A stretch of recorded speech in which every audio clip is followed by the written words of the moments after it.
नमस्कार भाइयों और बहनों, जय माता दी।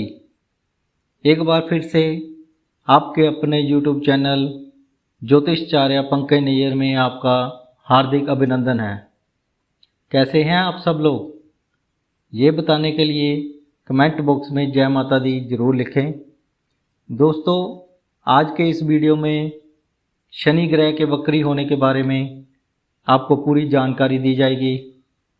साथ ही शनि ग्रह के वक्री होने पर 12 राशियों पर इसका क्या प्रभाव रहेगा और इसके साथ ही उपाय भी आपको बताए जाएंगे। ये जो राशियों का फलादेश होगा ये आपकी चंद्र राशि पर आधारित रहेगा। ये सारी जानकारी प्राप्त करने के लिए हमारे साथ बने रहिए तथा इस वीडियो को अंत तक जरूर देखें। दोस्तों, अगर आपने अभी तक हमारे YouTube चैनल ज्योतिषचार्य पंकज नैयर को सब्सक्राइब नहीं किया है तो देर किस बात की। सबसे पहले जल्दी से इस चैनल को सब्सक्राइब कर लें और साथ में लगे घंटी के बटन को ज़रूर प्रेस करें, जिससे कि हमारी नई नई वीडियो आपको सबसे पहले मिल सके। ज्योतिष शास्त्र में नवग्रह में सूर्यपुत्र शनिदेव को बहुत ही महत्वपूर्ण स्थान प्राप्त है। न्याय के देवता कर्म फलदाता शनिदेव 23 मई 2021 की दोपहर 2:49 से श्रवण नक्षत्र में बकरी होकर 11 अक्टूबर 2021 की सुबह 7:47 तक अपनी स्वयं की राशि मकर राशि में बकरी रहेंगे। शनिदेव को आपके पुरुषार्थ का, संचित कर्मों का उचित न्याय और लेखा जोखा करने का अधिकार प्राप्त है। जो लोग फैक्ट्री से संबंधित बिल्डिंग मटेरियल, लोहा, चमड़े का व्यवसाय, पेट्रोलियम पदार्थ, कोयला, ईंट भट्टा, प्रॉपर्टी डीलर तथा नौकरी पेशा संबंधी कार्य करते हैं, ये सारे कार्य शनिदेव के अधीन में आते हैं। शनिदेव के वक्री होने का मतलब ये कतई नहीं है कि अब शनिदेव पीछे चलने लगेंगे। दोस्तों, शनिदेव को कर्म फल तथा मोक्ष के फलदाता भी कहा गया है। इसलिए शनिदेव के वक्री होने पर आपको बिल्कुल भी घबराने की ज़रूरत नहीं है। सौर मंडल की बात करें तो सभी ग्रह सोलर सिस्टम के आसपास भ्रमण करते हैं। बुध और शुक्र ग्रह सूर्य के बहुत ही नज़दीकी ग्रह हैं। मंगल, बृहस्पति और शनि थोड़ी दूरी पर हैं। ज्योतिष में विद्वानों का मत है कि बुध और शुक्र ग्रह सोलर सिस्टम के अंदरूनी ग्रह हैं। मंगल, बृहस्पति और शनि सोलर सिस्टम के बाहरी ग्रह हैं।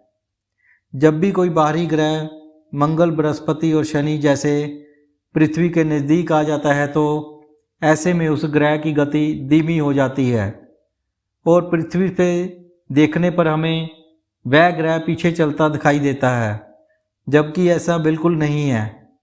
ज्योतिष शास्त्र में इसी को ही ग्रह का वक्री होना कहा गया है। दोस्तों, आपकी जन्म कुंडली की बात करें तो सूर्य से शनि जब भी छठे भाव, सातवें भाव, अष्टम भाव में हो तो शनिदेव वक्री ही होंगे और कभी कभी सूर्य से शनिदेव पंचम, नवम भाव में होने पर भी वक्री हो जाते हैं। ज्योतिष शास्त्र में शनिदेव को अशुभ और पापी ग्रह भी कहा गया है। जब भी कोई पापी ग्रह वक्री होता है तो वह शुभ फल प्रदान करने लगता है। इसलिए शनिदेव के वक्री होने पर आपकी राशियों पर शुभ फल मिलने वाला है। आइए अब जानते हैं कि शनिदेव वक्री होकर किन किन राशियों को शुभ परिणाम देंगे। पहली राशि मेष राशि की बात करें तो मेष राशि के जातकों की जन्म कुंडली में शनिदेव दशम भाव में वक्री होकर भ्रमण करेंगे। जिन जातकों को भी विवाह संबंधी परेशानियां चल रही थी या विवाह के योग नहीं बन रहे थे, इस समय में उन्हें मनचाहा जीवन साथी मिलेगा और विवाह के भी योग अवश्य बनेंगे। उनके लिए भवन निर्माण के भी अच्छे योग बन रहे हैं। मेष राशि के जातकों का अगर जीवन साथी से मतभेद भी चल रहा है तो वो भी इस समय में खत्म हो जाएगा। उपाय के तौर पर मेष राशि के जातक मंगलवार को बजरंग पान का पाठ जरूर करें। अगली राशि वृषभ राशि। वृषभ राशि के जातकों की जन्म कुंडली में शनिदेव नवम भाव में वक्री होकर भ्रमण करेंगे। साथ ही यहाँ पर शनिदेव शस्य नामक राजयोग का भी निर्माण कर रहे हैं। इससे उन्हें आ रही धन संबंधी सारी परेशानियां समाप्त हो जाएंगी और कर्जे से भी मुक्ति मिलेगी। पिता से तथा नौकरी में सीनियर से चल रहे मतभेद भी समाप्त होंगे और उनसे मधुर संबंध बनेंगे। पेट संबंधी परेशानी का सामना वृष राशि के जातकों को करना पड़ सकता है, इसलिए खान पान का विशेष ध्यान रखें।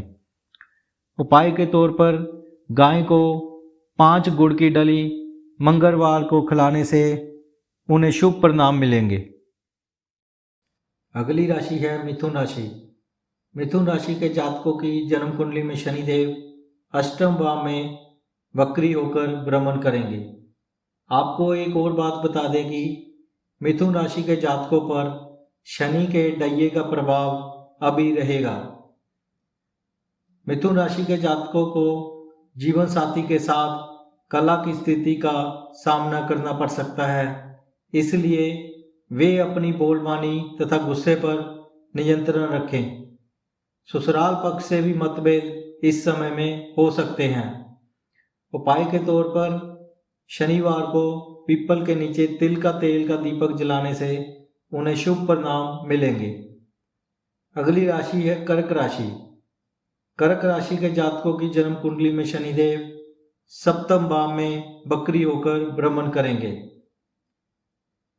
कर्क राशि के जातक अपने बिजनेस की सीक्रेट बातें किसी से शेयर ना करें, नहीं तो उन्हें परेशानी का सामना करना पड़ सकता है। इस समय में पार्टनरशिप में भी चल रहे मतभेद दूर होंगे और उनके रोजमर्रा के आय के साधनों में वृद्धि होगी। उपाय के तौर पर किसी जरूरतमंद को शनिवार को रबड़ की चप्पल जरूर दान करें। अगली राशि सिंह राशि। सिंह राशि के जातकों की जन्म कुंडली में शनिदेव छठे भाव में वक्री होकर भ्रमण करेंगे। इस समय में आपके शत्रु भी नतमस्तक रहेंगे, अर्थात शत्रुओं पर आपका दबदबा भी बना रहेगा। मुकदमेबाजी में आ रही परेशानियां इस समय में समाप्त हो जाएंगी और मामा पक्ष के भी आपको शुभ समाचार मिलेंगे। नौकरी में आ रही परेशानियां भी इस समय पर समाप्त हो जाएंगी। उपाय के तौर पर शनिवार को शाम के समय शनि चालीसा का पाठ अवश्य करें। अगली राशि है कन्या राशि। कन्या राशि के जातकों की जन्म कुंडली में शनिदेव पंचम भाव में वक्री होकर भ्रमण करने से अचानक उन्हें धन लाभ की स्थितियां भी पैदा होंगी। प्रेम संबंधों में चल रहे वाद विवाद समाप्त हो जाएंगे। इस समय में बेफजूल के खर्चे भी उनके नियंत्रण में रहेंगे। उपाय के तौर पर शनिवार को सफाई कर्मी को 5 केले दान अवश्य करें। तुला राशि के जातकों की जन्म कुंडली में शनिदेव चतुर्थ भाव में वक्री होकर भ्रमण करेंगे। तुला राशि के जातकों को भी अभी शनि के डैये का प्रभाव रहेगा। चतुर्थ भाव में भ्रमण करने से तुला राशि के जातकों को प्रॉपर्टी संबंधी चल रहे विवाद समाप्त हो जाएंगे और उन्हें भूमि सुख भी प्राप्त होगा। माता का स्वास्थ्य जो पिछले समय से खराब चल रहा था उसमें भी सुधार होगा। प्रकार में वृद्धि होगी और भाई बहनों तथा मित्रों का सहयोग भी उन्हें प्राप्त होगा। उपाय के तौर पर मंगलवार को पतासे का प्रसाद माता के मंदिर में चढ़ाने से शुभ फल मिलेंगे। अगली राशि है वृश्चिक राशि। वृश्चिक राशि के जातकों की जन्म कुंडली में शनिदेव तृतीय भाव में भ्रमण करने से उन्हें संतान की तरफ से वाद विवाद का सामना करना पड़ेगा। शत्रु पक्ष भी इस समय में आपको नीचा दिखाने का प्रयास कर सकते हैं और उनके लिए बिजनेस के हालात भी सामान्य नहीं रहेंगे। इस समय में उन्हें व्यर्थ की यात्राएं करने से भी बचना चाहिए। उपाय के तौर पर बुधवार को गणपति जी के मंदिर में 5 बूंदी के लड्डू चढ़ाने से शुभ परिणाम मिलेंगे। अगली राशि है धनु राशि। धनु राशि वाले जातकों की जन्म कुंडली में शनिदेव उनके द्वितीय भाव में भ्रमण करेंगे और साथ ही धनु राशि वाले जातकों को भी शनि की 7.5 का प्रभाव भी रहेगा। इस समय में उनके पारिवारिक सदस्यों में चल रहे मतभेद समाप्त होंगे और आपस में संबंध भी सुधरेंगे। साथ ही बिजनेस में उनके धन के हालात भी सुधरेंगे और उनकी जमा पूंजी में इजाफा होगा। इस समय में परिवार में उनके मांगलिक कार्य होंगे और ससुराल पक्ष में भी किसी की सदस्य के स्वास्थ्य के प्रति चिंता बनी रह सकती है। उपाय के तौर पर मंगलवार को संध्या के समय काले कुत्ते को 2 लड्डू बेसन के जरूर खिलाएं। अगली मकर राशि वाले जातकों की जन्म कुंडली में शनिदेव उनके लगन भाव में वक्री होकर भ्रमण करेंगे और साथ ही मकर राशि वाले जातकों को अभी शनि की 7.5 का प्रभाव भी रहेगा। इस समय में विवाह योग्य वर कन्या को मनचाहा सुंदर जीवन साथी मिलेगा। उपाय के तौर पर शनिवार को काले भैंसे को गुड़ खिलाने से उन्हें शुभ फल मिलेंगे। कुंभ राशि की बात करें तो कुंभ राशि वाले जातकों की जन्म कुंडली में शनिदेव बकरी होकर द्वादश भाव में उनके भ्रमण करेंगे और साथ ही कुंभ राशि वालों को भी शनि की 7.5 का प्रभाव इस समय रहेगा। इस समय में बेफिजूल के खर्चे उनके नियंत्रण में रहेंगे। समाज में अपने कार्य क्षेत्र में उनका मान सम्मान काफी बढ़ेगा। बेवजह के चल रहे विवाद भी इस समय में समाप्त हो जाएंगे और शत्रु पक्ष भी आपका सामना नहीं कर पाएंगे और धर्म कर्म के कार्यों पर इस समय पे खर्चा करेंगे। उपाय के तौर पर मिट्टी की मटकी में सफेद रंग की मिठाई डालकर ढक्कन लगाकर पीपल के नीचे रखने से शनिवार को शुभ परिणाम मिलेंगे। अंतिम राशि है मीन राशि।